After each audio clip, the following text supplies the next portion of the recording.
Looking back, I was pretty rude about Rangers before the game, and I'm doubling down. I'm going to be rude. I don't like. They've had a poor season, and they didn't play many of their key players, many of their senior players. They actually had to play a couple of the youth guys, and they didn't. I want to say they put in a shift. They didn't really. I don't think we really got out of second gear in that game, and I think that was part of Amrim's thinking. But a win is a win. We're gonna dissect it a little bit more. But first of all, ignore all this. Okay, there's a lot of. I need to change a lot of stuff there. That's my bins. There's stuff down there that needs to go. Just I'm a bit of a mess. Okay, today I'm a bit of a mess, but leave me alone. Shaved for you.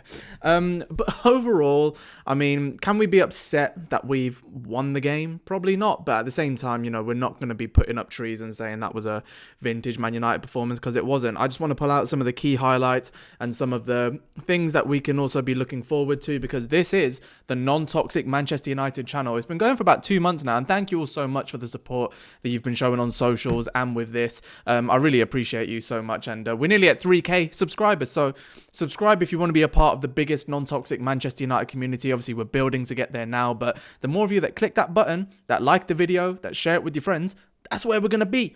So make sure you do, please. But we are going to start off on the poorer notes, which is, I do think we should have been better. As in, I think we should be winning that game by a pretty comfortable margin. At the end of it, 2-1 is not a comfortable margin with a last-minute winner, and I think that is our last 4 wins under Amrim, or our only 4 wins maybe under Amrim, which is mad, had to come in the last few minutes of the game. So in that, you can look at that a couple of ways. I mean, you could be quite upbeat about that and say, it's because we don't give up, because we're Man United, because it's in our DNA. And you can also say, that's pretty worrying, because we're not killing games off when we should be. And we're creating more. We're controlling games better, weirdly, but we're conceding terrible goals and we're not scoring enough. That's been the root cause of everything, really, for the last 2 years, I would say. Now we have more control of games. We actually look pretty steady in possession, especially with the first 2/3 of the pitch, but it's progressing beyond that. And we all knew that was going to be a problem. That was always going to be a stickling point. And I'm seeing people say we should go to a 4-2-3-1. Our players would suit better in a 4-3-3 or stuff like this. That's exactly the problem. We brought in a manager who the players don't suit the system, but we're backing the manager, aren't we? That's kind of the whole point. And he's having to deal with quite a lot of changes behind the scenes, but we'll get onto the end with a bit of transfer news that hopefully could help him push in the right direction. But, I want to talk about the defence. I thought De Ligt and Yoro were pretty average, but Lisandro Martinez was brilliant. And I've seen a lot of people say that why don't we move Lisandro Martinez to the CDM role, because he has that line-breaking pass, he has the quality, he has the vision to see things through. But I would argue that he doesn't have, from what I've seen, the physical dynamism to be a central defensive midfielder. And I've seen him in that role at Ajax in a much worse league, and he didn't really look brilliant there. So on one hand, you could say, yeah, you're progressing further at the pitch, you can actually have more of an influence on certain areas of it. But at the same time, and in the same breath, you have to say, being a centre-back, you can actually scan the entire pitch and you can have more time on the ball when you're not being pressed in the later moments, like it was against Rangers, like it was against Manchester City, and you can sort of progress up the pitch like you did against Liverpool, when you can assess things and say whether it's safe enough to do so and not leave anyone else exposed. So I actually think centre-back, left centre-back in the back three suits him to a T, and that's where he should stay, because I like him pushing the balls out to the left. He progresses the ball quickly. He's always very deliberate and concise with his passing, but that is best as a centre-back, in my opinion. I thought he had a very good game. Our midfielders, Eriksson, I thought played okay.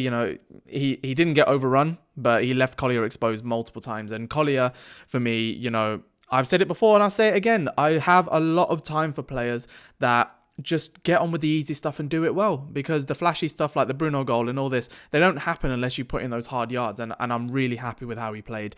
I think he came off with 80 minutes maybe, so there's good minutes under his belt, and some of the stats coming from it in terms of his ball progression, his forward passing, his accuracy, his defensive duels, I think he ranks among the highest to ever play for Man United in a European game as a debut. So he's done very well. He's done very, very well. And, I've seen people say he's a pretty average player, but sometimes you just need players who are good at the simple stuff. That's it. And that's what he is. So I'm quite happy with him, frankly. The forwards is where we're going to have the longest conversation, but I don't want to dwell on it too much because a lot's going to come out now about Alejandro Garnacho because everyone's reading into everything that he does. You know, when he says thank you Old Trafford on an Instagram post, does that mean he's leaving? When he looks somewhat emotional at the Stretford end, does that mean it's his last game? None of us know. I think we're going to have to just figure it all out as and when it comes on, because we've got a crucial week in the January transfer window. I think it's going to be a busy one for Man United. I think there's going to be a lot of news about us, as there has been so far, but it's really going to ramp up now. But he had a good game. I thought I've really enjoyed him breaking to the byline and cutting back on his left instead of just cutting in on his right. So he has both options now, which makes me think it's even more of a reason not to sell him. And Diallo, a bit selfish towards the end, Diallo, I thought, but you know, he's the one that always has the quality to usually 8 or 9 times out of 10, he beats his man and he gets something off. And that's what he did yesterday. Zirkzee, anonymous, as were both our forwards. That's where the changes need to be made to progress the ball up the pitch. But that's why I think wing backs are so crucial. So crucial. And it's where Diallo and Bruno kind of had a bit more joy than on the other side. But, you know, I just want to see us actually start to, you know, make combinations and to have... We need to raise the physical floor of the team and the athleticism of the team. That's what was clear yesterday against Southampton, against these lesser teams, so-called, that we managed to beat. But in this system, you do need players that are going to run, that are going to commit, that are going to bully the opposition. We saw it against Arsenal and Liverpool, but I'm very excited about the prospect of who we're going to sign in January and in the summer, because Diego Leon is a really good start, I think. You know, a few million quid on a potential world-beater 17-year-old Paraguayan left-back. Why not? Do you know what I mean? Because those sorts of signings, for me, people say it doesn't show your ambition. It doesn't show where you want to be as a football club. I think it does. I think it's actually showing how sensible you are for once, and that we have the scouting network to go to Cerro Porteño in Paraguay and pluck their best player because we are Manchester United and that's what we do. It's been the bedrock of all of our success in the modern world, where you can go abroad and, you know, there's no restrictions to you doing that. So I don't mind that at all. And now the biggest news coming out today, literally a few minutes before I'm filming this, is that Antony to Real Betis on loan is here we go. He is going, and he's going on loan for the rest of the season. No buy option. We could address that in the summer. Maybe they're interested in him if he plays well. But crucially, 84% of his wages have been covered.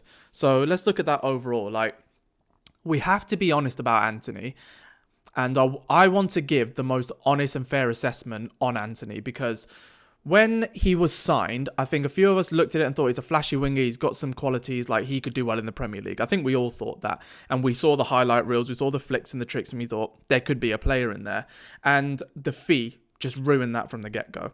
And I want to be fair to him and to Erik ten Hag a little bit about the fee, because the way the club was structured back then, none of us actually know how much autonomy the manager has in order to do fees and to do things like that. But one thing we do know, and it was reported by The Athletic and by David Ornstein, that we had originally planned to spend around 30 million, I think, something like that, on Antony at the beginning of the window. We tried to then go for other targets like Frankie de Jong and all that, didn't get them. And then we were left in a position, in my opinion, this is just my opinion, this is how I think it went, so I could be wrong, but I think it was Erik ten Hag was given the option of Antony or no one. And in his position, I think you're going to go with someone that you trust, and you're going to go with someone who you think can do the business for you. And at the start, it actually ended up going quite well. But the 80 million figure just absolutely ruined anything that he could do, because no matter what, unless you're Ronaldo, you're not going to be worth that amount of money at Manchester United. So I feel for him in that sense, but all the stuff going on off the pitch, you know, that just helped. That just made everything so much worse. And pound for pound, it is one of the worst signings that we've ever made, because 200k a week even for a player like that, isn't out the realms of possibility for a big club and for a flashy player in the forward areas. But the way he plays, the lack of physicality, it was a massive concern from the moment he walked through the door. And so while I do say, you know, the fee was definitely not his fault, and it is on the people who made those decisions. So it's on the, you know, the directors of the club who actually put that deal in place. Same ones who paid 60 million for Mason Mount, by the way, when his contract was up at the end of the year. It just shows that Antony was never really going to be able to get that monkey off his back. So, you know, I wish him all the best at Real Betis. I genuinely do, because A, if he does well, it means that we could recoup a fee for him if they want to buy him in the summer. But also, Real Betis or senior figures at Manchester United have said that a significant portion of the wages and the bonuses in his remaining contract, will be covered by Real Betis. So Romano said something about like 84% or something like that is going to be covered, and it's a bit too specific a number to be fake. So I hope that is the case, because then that frees up a lot of, wage, and it does give us a lot more leeway to do something in the January window. And we're being linked with Patrick Dorgu from Lecce. I think that's a really good profile. I don't know enough about him to say that is a world beater, but frankly, haven't we had enough of big egos coming in for big money and then not living up to expectation? Why not profile someone who actually fits the mold and system of the manager and let the manager do his job? I know which one I'd prefer. So if that happens, I'll be pretty happy with it. And there's a lot more to come in the January transfer window, I think. Garnacho is obviously the main one. I've said it before in many videos. I'll say it here now. Man United should never be in a position to have to sell Alejandro Garnacho. And I don't like how PSR and FFP essentially incentivize big clubs to sell their academy products because of this pure profit element of it. Because pure profit, immediately you just think that single amount of money then goes in that single window. It doesn't. It goes over a number of windows, and maths and all these different things come into play. But all I know is that it's very beneficial to be selling your academy players to get under these FFP regulations. So the fact that it is Garnacho, like it's upsetting, because he's 20 years old and he has improved since being an 18-year-old, and he hasn't had the system or the environment to really succeed, has he? His breakthrough year was our purple patch year, with Rashford scoring loads of goals under Ten Hag, and that feels like a lifetime away. Since then, it's just been nothing but uncertainty and nothing but murky foundations for any kind of success to be built. But he's given us some really good moments, and he's got some of the highest goal contribution figures of anyone his age since he broke through. So it's not as if we're talking about a bad player here. And with the amounts that we've had to spend on players before, like, I know Chelsea are interested, and frankly, you made us pay £60 million, or our operators at the time thought it was a good idea to spend £60 million on an injury-prone player who had 1 year left on his contract for Mason Mount. And when Garnacho is worth a lot more than that. 24-year-old Mason Mount for 60 million quid, or a 20-odd-year-old Rasmus Højlund for 72 when he scored like 9 goals for Atalanta. This is a player who's actually got some good stats, who actually has a good amount of experience in the Premier League and in elite level competitions. If it doesn't have a 7 in front of it, like a 75 million bid or something like that, we shouldn't even be entertaining it, because the cost of having to replace him with someone who probably has a lot less experience, especially in the league and in the position that we need him in, it just isn't worth it. So I think we have to just see where we go. And he is a 20-year-old kid. He can change and he can learn. What were you doing at 20? I'm 28 now, and I'm talking about a 20-year-old as if he should have it all together. He shouldn't.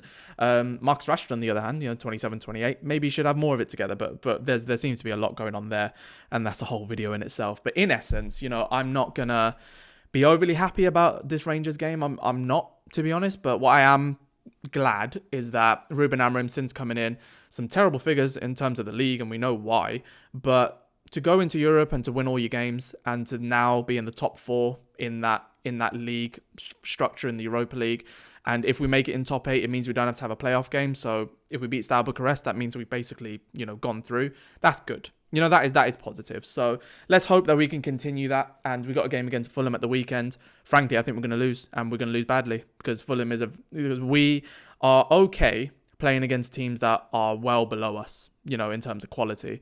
But against any team that has a good amount of structure, that has good quality in their sides, we struggle. And away at Craven Cottage is usually a struggle ground anyway, from the Fergie days, let alone now.